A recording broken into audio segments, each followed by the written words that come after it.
Hi folks, I'm sitting here in my neighborhood park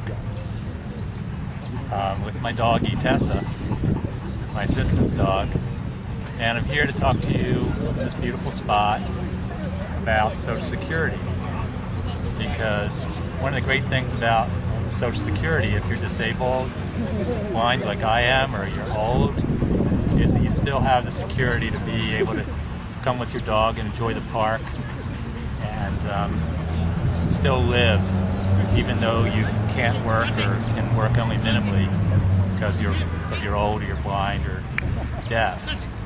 And so Social Security, it's important that the society functions so that people can have Social Security in their old age. So I want to talk to you about how a lot of old folks have less Social Security than they probably could have under our present system. A lot of people think that if you question or look at the realities of the Department of Health, Education, and Welfare, or Humane Services, or whatever they're called today, if you look at their Social Security program, come here, Tessa, come here.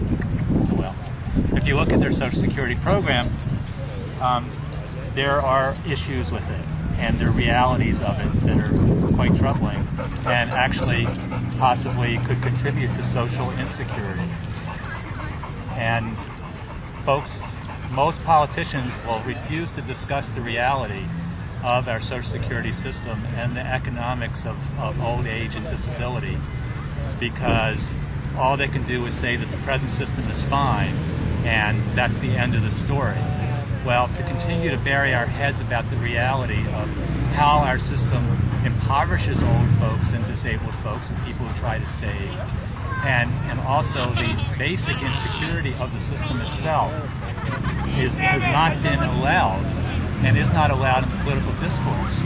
And I hope you folks will realize that if we're going to address the problems of a large number of folks getting old, we need to be real. We need to get real and talk about it. So that's what I want to do right now. First of all, I got really interested in Social Security when I went to Florida once, and I wanted to stay in South Beach, but I was staying a little longer than I thought. Went to a bat mitzvah actually, and I started looking for cheaper digs, and so I headed up the beach, north towards Miami Beach, and I discovered tens of thousands of old folks, old Jewish women mostly, living really in pretty sad conditions. They were living in high rises that were moldy because they couldn't afford the air conditioning bill. They seemed pretty happy playing their mahjong and their cards, but the living conditions were really wretched. And a lot of those women, when they first retired, were very prudent women and very prudent family members, and they had saved a lot of money. And maybe their husbands even left them with a nice insurance policy, and they had a nice amount of money to live off of in their old age.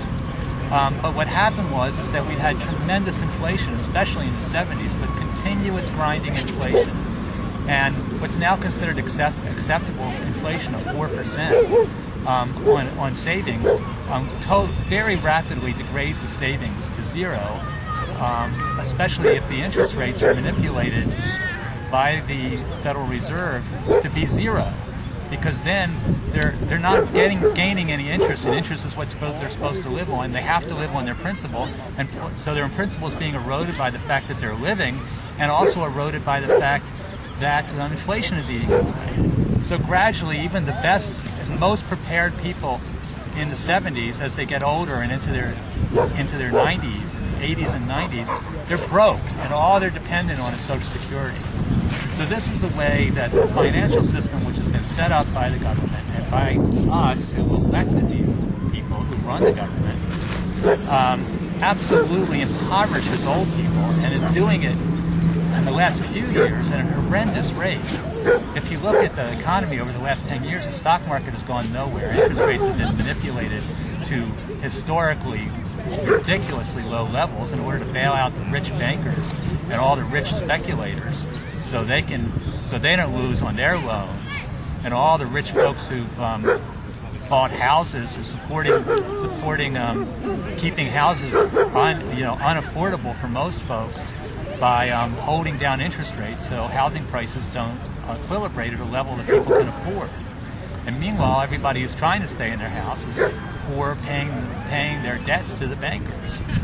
So the present economic system is a system of absolute instability, especially for those who have tried to save for their old age, tried to save for their sickness, or tried to insure for their old age and sickness privately. So, and what happens when you destroy savers? Well, that also contributes to the unemployment situation. Come on, Tessa. Come here. Come here. Sit. Sit. So, what happens in the natural economy of people being freely to work with each other is that, let's just look at a little example. A baker. A baker is a young man. He goes to work in a bakery. And then he decides he wants his own bakery. So he saves a little bit of money and he buys an oven and some flour and a little tiny place. And he starts his own bakery. And he saves money by being a very good baker and baking bread that people are willing to pay a good price for because it's delicious and it's fresh. And he knows how to work with the farmer suppliers and get good wheat and do it at a fair price. And he charges his customers fair prices. And doing all that, he ends up making a profit. And he then saves that profit to maybe expand his bakery, to build a bigger bakery. And over time, he has a nice-sized bakery, a nice-sized business.